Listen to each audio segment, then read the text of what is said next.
Hey, what's up guys, it's Modern Warfare here, Gamertag Banjo Chicken, and welcome to another episode of Jtag Tutorials, episode 22. In this tutorial I'm going to be showing you guys how to real-time edit Halo 3, and this goes for sort of other Halo games as well. And similar to Call of Duty, and that'll be the next tutorial, will be how to real-time edit Call of Duty games, because it's slightly different, and a lot of the XRPC tools for Call of Duty you need to be connected to Xbox Live through Xbox Live Stealth in order for them to work. Whereas Halo, particularly Halo 3 anyway, you don't. You can real-time edit in System Link or local play, and it'll work just fine. So in this tutorial, it might be a bit of a long tutorial because I'm going to be showing you first how to set up the RTE tool and get it all connected to the console so that everything works, and then I'll be doing a tutorial showing you like how to real-time edit and the kind of different stuff you can do with real-time editing, but it'll just be sort of the basics. I'm not going to show you, because there's loads of stuff you can do with Halo real-time editing. You can like pretty much redesign the entire map almost. It's pretty crazy the stuff you can do, but I'm just going to be going through a few of the basics to get people started who are new to it. So first of all, you can mod the actual map file instead of real-time edit, but the problem with doing this is other people, especially if you're playing online or over link, other people are not going to be able to join your game if they don't have the exact same edited map file that you have edited. You'd have to send it to someone else, they'd have to put it on their Jtag to connect to you. This is why real-time editing is a lot better, because you can start the game on a normal default map file so people on Xbox Live can join, and then you can start editing stuff once they're in the game, and it will all edit and it will work properly. So real-time editing, much better than just manually editing the map file and then replacing it with the original one. And the tool we're going to be using is called Alteration. It's a very old tool.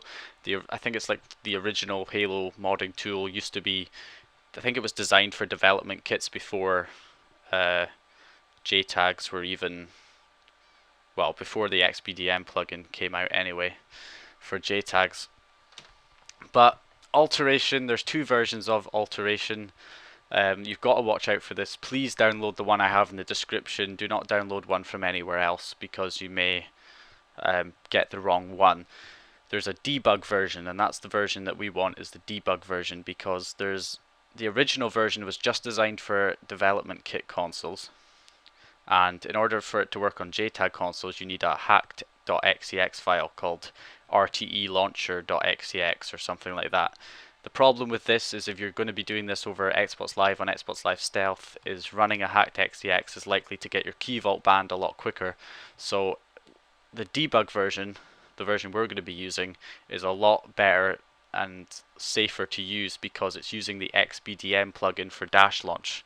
And you don't need any kind of hacked XEXs. You can just start the normal default XEX file with the XBDM plugin and the debug version of Alteration, and it should all work without any hacked XEXs involved. So there are other tools as well. Quite frankly, I don't know why other tools exist, because Alteration just, I think, beats them all by a mile. There is a new tool, it may not even be new, it's probably old actually, but I haven't done RTE modding in a while on Halo 3, and Alteration's the tool I always use. I never look at any other tools, because this one to me is just the best, and I don't think it'll ever be beaten. I don't think there'll ever be a better tool out. So what you're going to need, and the links will all be in the description, is you're going to need Alteration, the debug version, xbdm.xex, and Halo 3 maps that you're going to edit. Now, you can get the maps from the actual game if you have it installed to the hard drive. Just copy the maps folder from the game onto your computer through Xbox 360 Neighborhood, FTP, transfer USB stick, whichever you want. And what we're going to do first of all is, or I would recommend first of all actually, is that you have a program called Xbox 360 Neighborhood hooked up to your console like I have at the moment.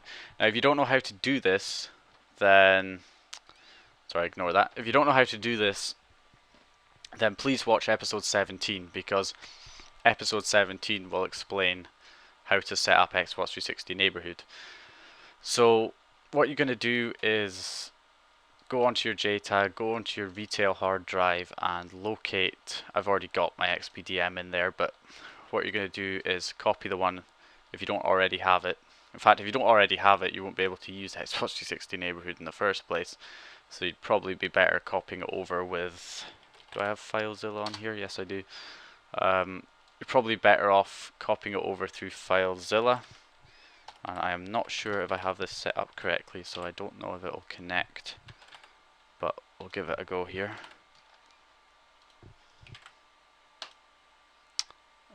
Whatever. Yeah, there we go, that's working. Okay, so say you didn't have Xbox 360 neighborhood and you want to copy the XBDM over, then we're just going to go to my hard drive. In fact, is there not an easier way to get to the desktop? Yes, there is. So what we're going to do is find our xbdm.xex and put it in the root of the hard drive. Since I've already got one in there, I'll say, do you want to replace? Yes, directory listing successful. And that's it. It's copied over to the Jtag hard drive. So what I'll do now is I'll go over to the Xbox and show you how to hook that up to Dash Launch quickly. If you've already done this, then you can skip ahead the video until I go back to the computer, but I'll just head over to Dash Launch and show you how to get that XBDM plugin installed, or that xbdm.xex file. Alright guys, so now we're over onto the Xbox. We need to get that XBDM plugin installed so that Alteration will connect. So you want to go into your Homebrew apps and start up Dash Launch, obviously. Now if you don't know how to install Dash Launch or you don't have this program, then check out Jtag Tutorials episode 3. It's a full install tutorial on Dash Launch for you. So get this started up, head over to plugins, and just whichever plugin's free, I'll just go with plugin 1. And remember, with the FTP we put plugin 1, well, we put xbdm.xex root of the hard drive, root of our retail hard drive. So we'll select xbdm.xex from the root of the hard drive, and then press right bumper, go over to hard drive, press X to save settings to launch.ini, and then just press B, and that'll put us back to the dashboard and XBDM will be installed. And that's it guys, so that's how you install the XBDM plugin. Let's go back over to the computer and show you how to set up Alteration so we can real-time edit Halo 3. Okay guys, back over to the computer now. So we've got XBDM hooked up to Dash Launch. Restart your Xbox so that it takes effect. In fact, it probably will just take effect immediately. You might not have to restart the Xbox, but it's recommended to do that. And what you're going to do is open up Alteration. Here we go. And notice you see it says Alteration-debug. That's the version if you want. If it just says Alteration on its own, then no, don't use that one. It probably won't work. You need to make sure it's the debug version of Alteration. And you want to go to Edit, Settings. And in the Settings tab, there is the Xbox IP. Now another thing you'll see here is it says XDK/Jtag settings. Now if you're on the older version of Alteration, the non-debug version, it'll probably just say XDK settings. So that's another indication that you're using the wrong version. Make sure you're using the version that says XDK/Jtag settings. And you need to type in your Xbox IP address in here. Just drag this over here. You can see there, the bottom left hand corner of my Xbox, it says 192.168.0.5. that is my Xbox IP. And if you're using Xbox 360 neighborhood, you can right click on the Jtag, go to properties, and it will tell you what the IP address is. That just confirms it there, so it's 0.5,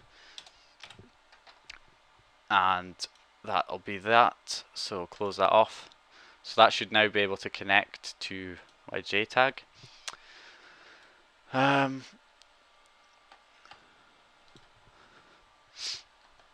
Okay, so now that we have done that, we're going to open up our map file. So I've got the maps here. So all the maps are showing up in here. Now, say I wanted to, I'll see if I just open this one, and you may get an error like this, which looks like, okay, it's not going to open the map files. But the reason it does this is actually really simple to fix. It's to do with the map files themselves. They are on read-only by default. That's the problem. See attributes, it says read-only. If you uncheck read-only and click apply, OK, then you'll be able to open them in Alteration. This is the map file we're going to be real-time editing, Shrine, which is Sand Trap, and I've already got that unchecked so that it will open in Alteration. So we go File, Open Map, find Shrine, Open, and the map files are big, so this stuff does take a long time to load. And you also want to click on Editors and change it to Meta Editor. And now you are pretty much all set up and ready to edit or real-time edit Halo 3. So what I'm going to do is just head over onto the game now. Okay guys, I've got the game booted up now. So first of all, I'm not entirely sure how I will do this yet. I might have Alteration on one screen and then on half the screen and the game on the other half, or I might have just Alteration and then when I make an edit I'll change it, swap it to the Halo 3 so you can actually see the change take effect. But it'll be something like that. So right now you should be looking at Alteration, and I'm in a game on Sand Trap. So let's edit something. So the first most common thing you can edit is the projectiles that your weapon shoots. So if I head over to Wep for weapon and just drag this out a bit so you can see it better. And what we've got here are all the different weapons. So let's take the default weapon you spawn with, which is the assault rifle. And since I changed it to Meta Editor, it looks like this. If you forgot to change it, it'll just look like this, showing the offsets. You want to make sure it's on Meta Editor. And if we scroll down, down, past barrels, and there's projectile. So it's in the barrels section, and there's projectile. So I can change this to anything. I mean, let's say we wanted to change it to shoot rocket launcher shots, and then once you're done with the change you just go to poke options, poke changes. It should say successfully poked values, and then when you go back onto the game, so I've got to switch sources on my TV input. So if you're watching the game now and I start shooting with my assault rifle, and you can see it is firing rocket launchers, or rocket launcher, well, it's firing rockets from rocket launchers out of your assault rifle. So, I mean, that's just one small example of what you can do, and I'm just going to show you kind of the stuff that I was doing in my RTE video that I made, so you guys know how to get all of that stuff. So I'm just going to swap back over to the computer again, and so that's how you basically change what your weapon fires. And I'll just try and change that back to a normal assault rifle projectile so that I don't blow myself up accidentally with the rockets. Okay, so that's one thing you can do. So let's now go ahead and edit the vehicle. So I've got two warthogs sitting in front of me on the game right now, so let's edit those. So if I go down to the, you would think it would be the vehicle tab, but actually it's object properties, which is up, and the tag for object properties is HLMT, and then we scroll down to object vehicles warthog/warthog, and then if I scroll down a little bit, you can see here under objects we've got child object. Child object is the turret. So as you should probably know, the default turret in a warthog is a machine gun turret. That's why I didn't select cannon, I selected scorpion. So object vehicle scorpion turrets cannon/cannon, and poke those values. And now go back to the game, delete this, spawn it back in, and that's what I wanted. So you can drive around, you can actually use it, you can use the turret whilst driving, and it's set because it's meant for Scorpion. The knockback on this thing is insane when used in the Warthog, as you can see there. Sends you absolutely flying. And I just died. Okay.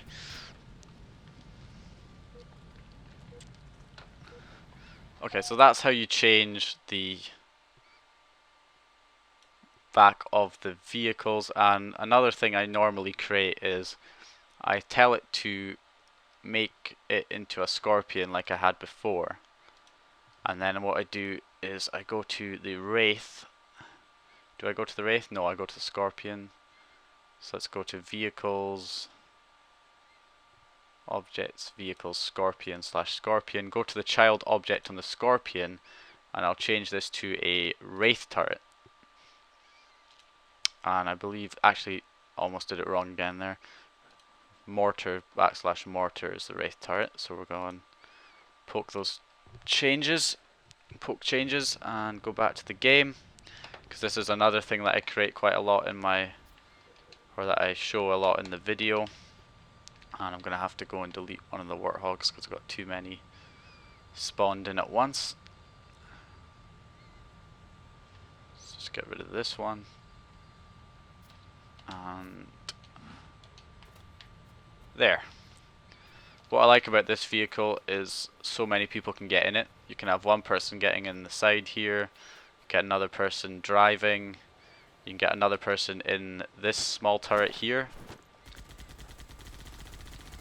and I believe you can get somebody in the actual main turret itself.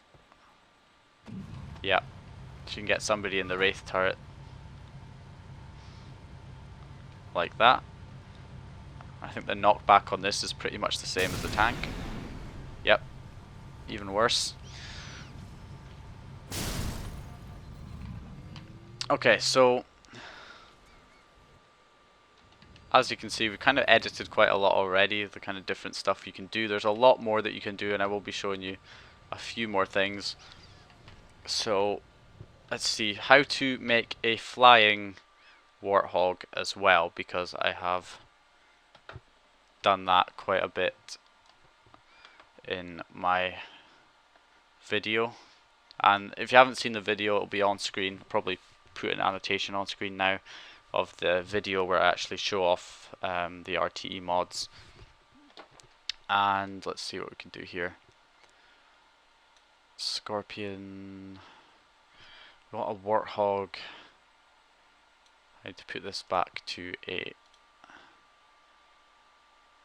Scorpion cannon. Poke those changes. Okay, so now I want to make that Scorphog, as I call it, this Warthog with a Scorpion turret on the back. Say I want to make that fly, so you're not actually making it fly. All you're doing is actually changing sort of the model or the object property of a Banshee or a Hornet into a Warthog. So technically it is just a Banshee, but it looks like a Warthog and it operates like a Warthog, apart from the fact that it flies like a Banshee. So to do this, you actually have to go to Vehicle tab, and you need to head down to Warthog, or whichever. Actually, Banshee is what you want if you want to make it fly. And then you go to Object Properties, and we change this to a Warthog when I find it. Further down. Nope, there it is, Warthog. And then poke changes. And now, if I go back onto the game and I spawn in a Banshee, it will look like a Warthog or Scorphog, as I've made it. And then when I get in it, it says Pilot Banshee, and it looks like I'm flying a Warthog when I'm actually flying a Banshee. And it can fire the quick scorpion cannon, and it's also firing the normal stuff a Banshee fires, those plasma shots, and you press B, it fires that bomb, plasma bomb, just like a normal Banshee would. And you can edit the weapons on the vehicles as well, but I don't want to make this tutorial go on for too long, so I won't going to show you all of that, but I will show you a couple of other basics that you might want to know. Okay guys, so now I've showed you how to sort of change the turret about on the Warthog, change a Banshee to look like a Warthog, so you got like a flying Warthog looking thing. You can do that with pretty much any vehicle, particularly large vehicles. Like if you try and change a Banshee into an elephant, then you're not going to be able to get in it because the object is far too big, whereas the actual Banshee itself is too small. You're not going to be able to get in, so that's a problem. But let's head over to object properties, put this back to normal. So this is a Warthog that we're on at the moment, and I think we'll change that back to a normal Warthog turret, which is here, chain gun. So put that Warthog back to normal. So now let's say I wanted to increase the speed of a vehicle and the acceleration. So to do that, I'll head over back to the vehicle tab and go back to my Warthog. And if I scroll down, can't remember exactly where this is, but there it is. Right, okay, we got motion properties, we've got horsepower and vehicle speed. So currently I don't think that's the default horsepower. I think that might have sort of saved from another time. Or is it? I don't know. I thought it was 9,000 supposed to be. I'm not sure. Anyway, let's change it to 15,000. And we'll change the vehicle speed to 200. Poke changes. And let's also change the horn. So as you know, a Warthog has no weapons for the driver by default. Normally it's just a horn. So we can actually change the horn to fire a weapon. I don't believe this works online. I mean, you see it online, but I don't think other players can see it online, whereas pretty much everything else other players online can see, as long as you're the host, that is. And I'll explain how to guarantee you get host. Not in an online match, that's kind of a gamble, but in a private match. So in here we've got weapons, and you can see it's set to Warthog horn. So say we wanted to change that to an actual weapon. You can't actually aim the weapon, it just fires directly forwards. But I don't know, what can we put in here? Only certain weapons will work. Beam rifle, maybe. I was looking for a sentinel beam, actually would be useful. Spartan laser, sentinel gun, let's go for that. Poke changes. And head back to the game. So I've increased the speed and changed the horn to a sentinel gun.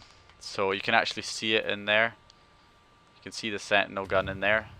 So if I get in and fire forwards, you can see it's firing that laser beam.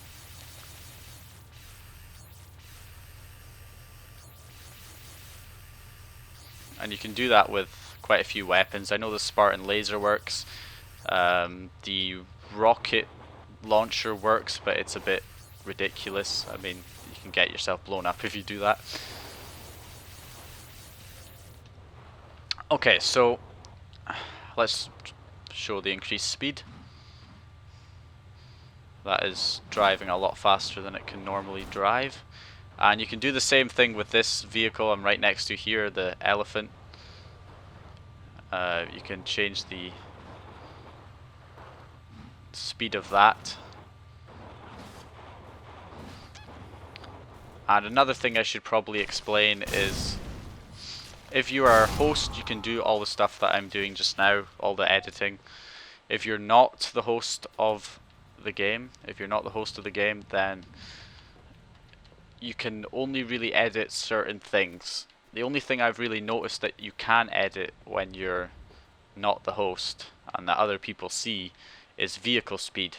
You can edit vehicle speed when you're not host, and it obviously it only works when you're in the vehicle. Same goes for when you are host. Only when you are driving it, the speed increases, whereas any other player gets in it its normal speed.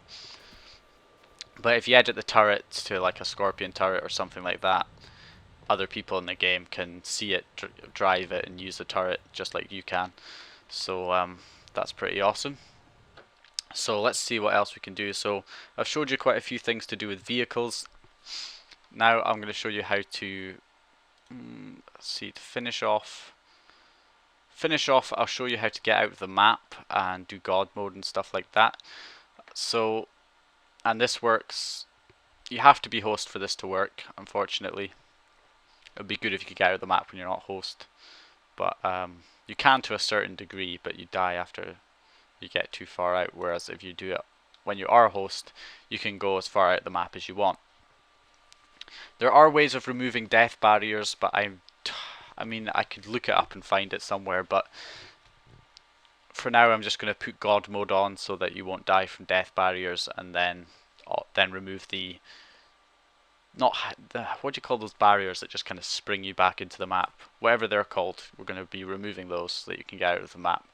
So to get out of the map, we need to go to, I believe it's the SDDT design _unknown tab, and we're going to go to the only option here, multi-shrine / shrine _design.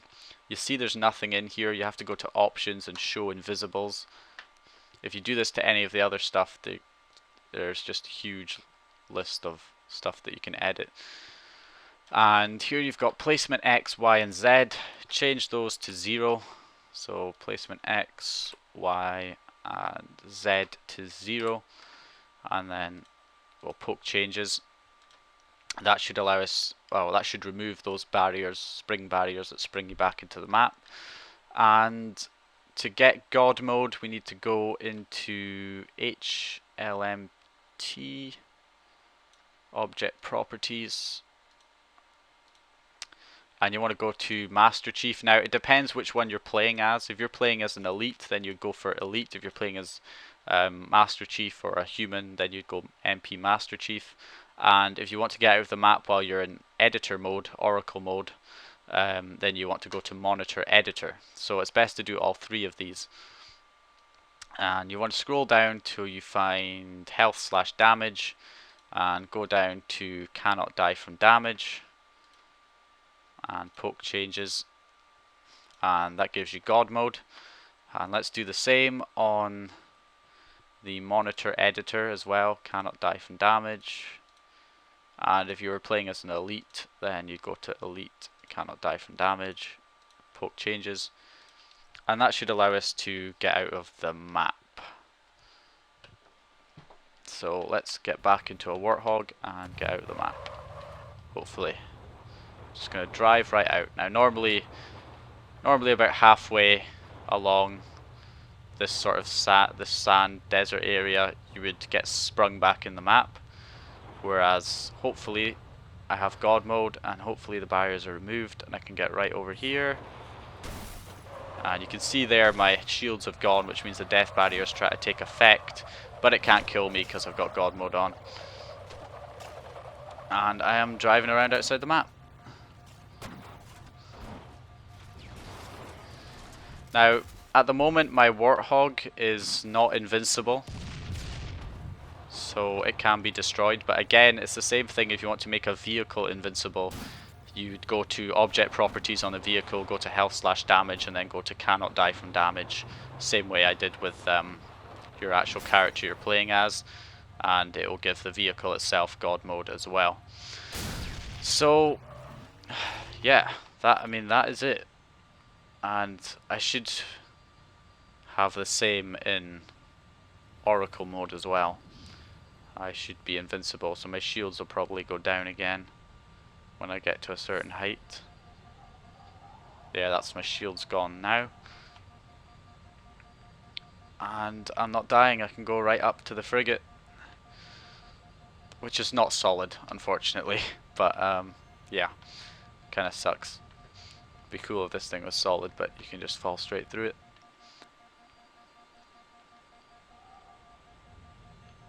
So yeah, anyway, there's a lot more you can do with real-time editing on Halo 3. This is literally just the basics.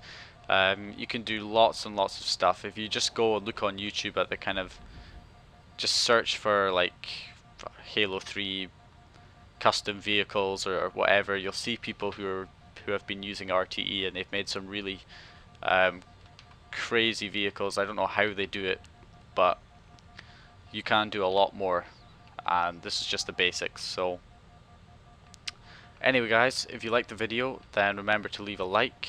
Oh, I forgot to say that when you are hosting a game and you want to be host in custom games or Forge, then I recommend what you do is start the game first, then invite people.